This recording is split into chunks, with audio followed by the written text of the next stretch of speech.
Shalom, nama saya Edward Benedict Huta Galung. Saat ini saya akan bercerita tentang Bahtera Nuh ya. Pada zaman dahulu, zaman purbakala itu, manusia makin bertambah banyak jumlahnya di muka bumi. Dan bagi mereka, lahirlah anak-anak perempuan.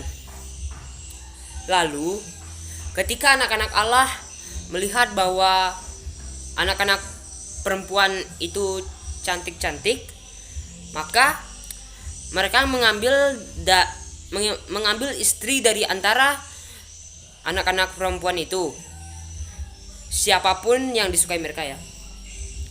Maka berfirmanlah Tuhan, Rohku tidak akan selama-lamanya berada di dalam diri manusia, tetapi umurnya akan 120 tahun saja. Ya.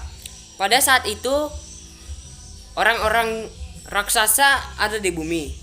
Kemudian ketika anak-anak Allah menghampiri anak-anak perempuan manusia itu, lalu perempuan-perempuan itu melahirkan anak bagi mereka. Orang-orang inilah orang-orang yang perkasa, gagah perkasa pada zaman purbakala ya. Lalu ketika Tuhan melihat kejahatan manusia dan sungguh amat besar itu, dan setiap kecenderungan hatinya selalu menimbulkan kejahatan semata-mata, maka menyesallah Tuhan telah menjadikan manusia, dan hal itu pun memilukan hatinya. Maka berfirmanlah Tuhan, Aku akan menghapuskan manusia yang telah kuciptakan itu, baik manusia maupun hewan, binatang-binatang melata, serta burung-burung di udara, sebab aku menyesal telah menjadikan mereka. Ya. Tetapi ada seorang bapak, dia adalah orang yang hidupnya benar, taat, tidak bercela di antara orang sejamannya, dan hidup bergaul dengan Allah. Siapakah itu? Dia adalah Nuh. Dan karena hal itu, dia pun mendapat kasih karunia di mata Allah.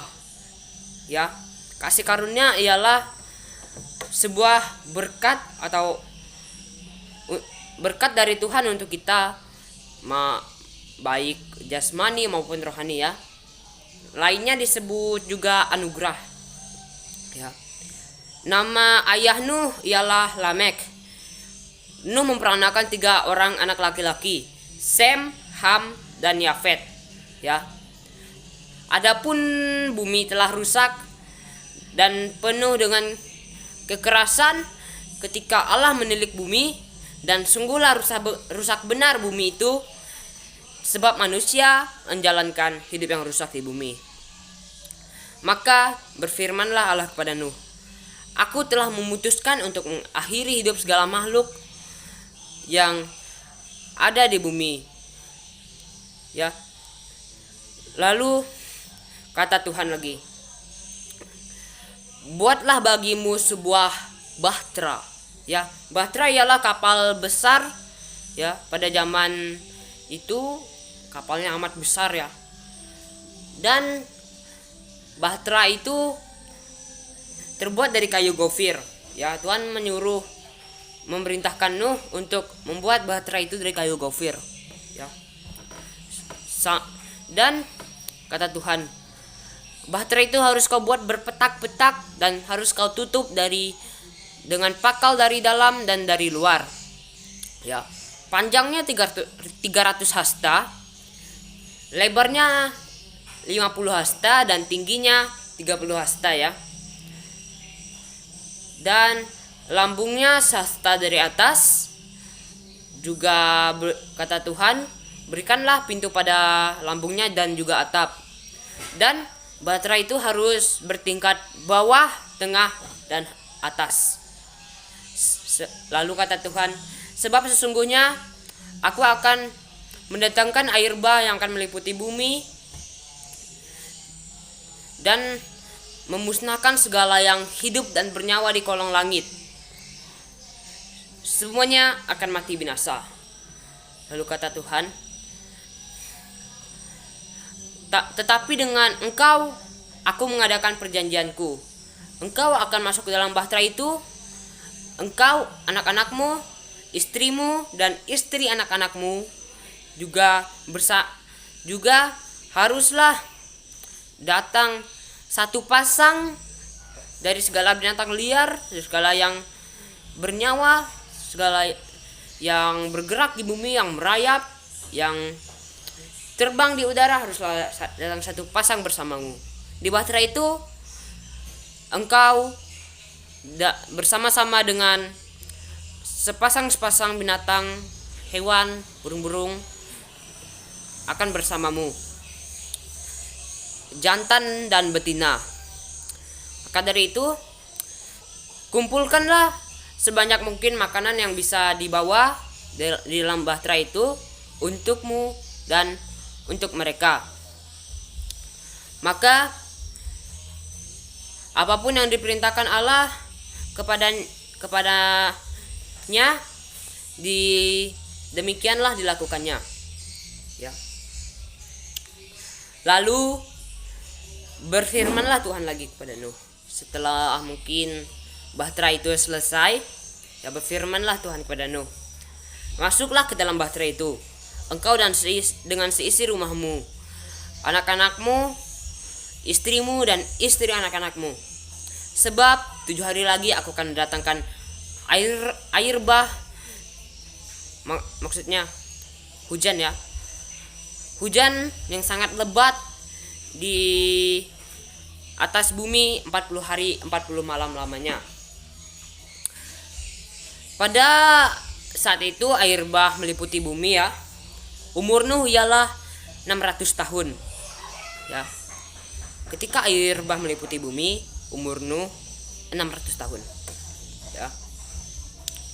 Waktu itu setelah lewat 7 hari, maka terbelahlah segala mata air di samudra raya dengan dahsyat, ya, mata air. Juga terbukalah tingkap-tingkap langit. Lalu turunlah hujan yang lebat ke atas bumi 40 hari 40 malam lamanya. Ya, maka dari itu masuklah Nuh bersama anak-anaknya, istrinya dan istri anak-anaknya kepada Nuh. Lalu setelah itu datanglah dari segala yang hidup, segala makhluk, binatang-binatang, ya, burung-burung di udara, dan segala yang berkeriapan di daratan dan merayap, ya, datang kepada Nuh sepasang demi sepasang, ya, sepasang kepada ke bahtera Nuh. Setelah dikumpulkan semuanya dan semuanya telah masuk ke dalam bahtera Nuh, baik Nuh, keluarganya, dan binatang-binatang di darat, segala yang terbang di udara. Maka Tuhan menutup pintu bahtera itu, dan saat itu juga melampung tinggilah bahtera itu karena air yang semakin bertambah-tambah banyaknya di atas muka bumi. Dan semua yang tinggal habis musnah, ya, habis musnah. Dan setelah itu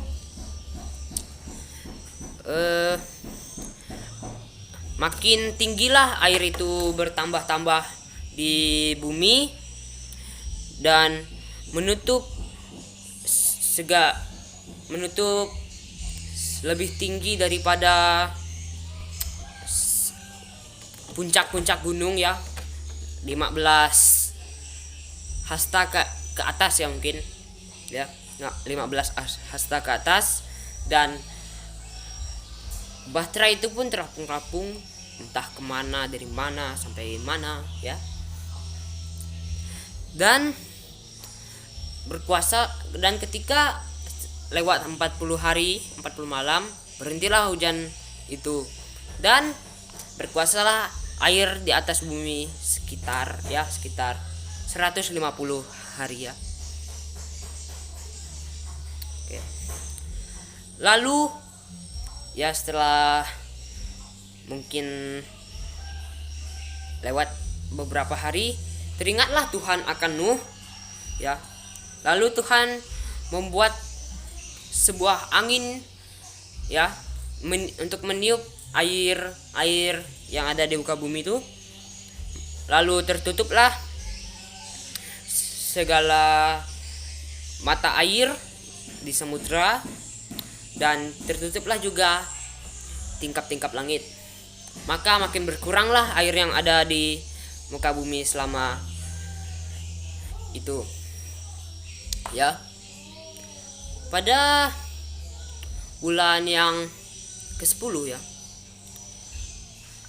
nampaklah puncak-puncak gunung karena air sudah semakin berkurang. Dan pada bulan itu juga terkandaslah Bahtera Nuh di pegunungan Ararat ya. Di pegunungan Ararat. Tetapi waktu itu masih air masih berkuasa ya di atas bumi. Jadi Nuh melepaskan burung gagak pulang pergi. Dan setelah itu Nuh melepaskan burung merpati ya. Burung merpati itu terbang, tapi akhirnya kembali. Lalu Nuh menunggu sekitar 7 hari lagi ya. 7 hari lagi, lalu melepaskan burung merpati tersebut. Kemudian saat burung merpati itu pulang, Nuh mendapatkan pada paruh burung merpati itu sehelai daun zaitun yang segar ya. Lalu diketahuilah Nuh bahwa air telah berkurang di atas bumi. Lalu Nuh menunggu 7 hari lagi dan melepaskan burung merpati itu kembali. Dan burung itu tidak kembali. Jadi itu sebagai pertanda bahwa air di bumi telah surut.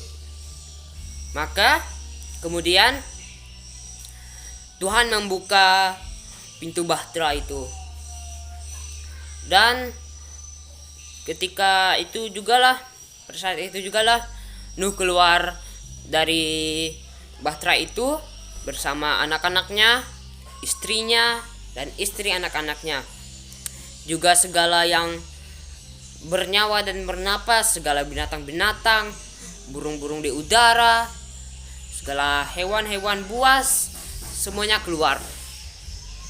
Dan sambil melihat-lihat mereka ya, lalu Nuh mendirikan mezbah bagi Tuhan.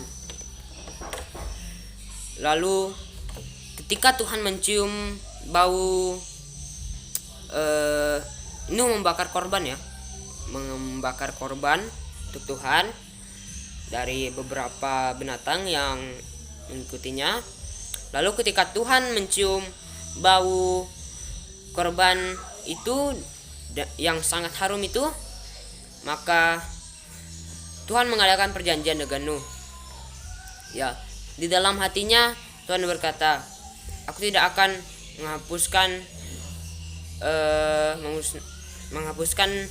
memusnahkan bumi ini lagi, baik manusia yang sejak kecilnya selalu timbul kejahatan pada hatinya ya, walau karena manusia ya yang menimbulkan kejahatan pada hatinya sejak kecil ya. Lalu Tuhan berkata kepadamu, beranak cuculah dan bertambah banyaklah di seluruh bumi, dan kuserahkan segala binatang-binatang, hewan-hewan, burung-burung di udara ke dalam tanganmu ya, dan berkuasalah atas bumi. Dan Tuhan mengadakan perjanjian dengan Nuh, Tuhan tidak akan menghapuskan bumi ini lagi. Apakah tandanya? Tuhan berkata dia meletakkan busurnya di awan. Ya, maksud dari busurnya di awan ialah pelangi ya. Pelangi yang sering kita lihat setelah hujan ya. Itulah petandanya ya. Dan kata Tuhan, ketika aku melihat ada busurku di awan, maksudnya pelangi itu di awan, aku mengingat perjanjianku dengan engkau. Ya, terima kasih ya. Cukup sampai di sini. Kiranya kita selalu diberkati selalu dengan janji Tuhan itu ya. Sangat indah kita memikirkannya ya. Tidak lagi seperti orang-orang zaman dulu yang habis musnah kena air ya. Cukup sampai di sini. Tuhan Yesus memberkati.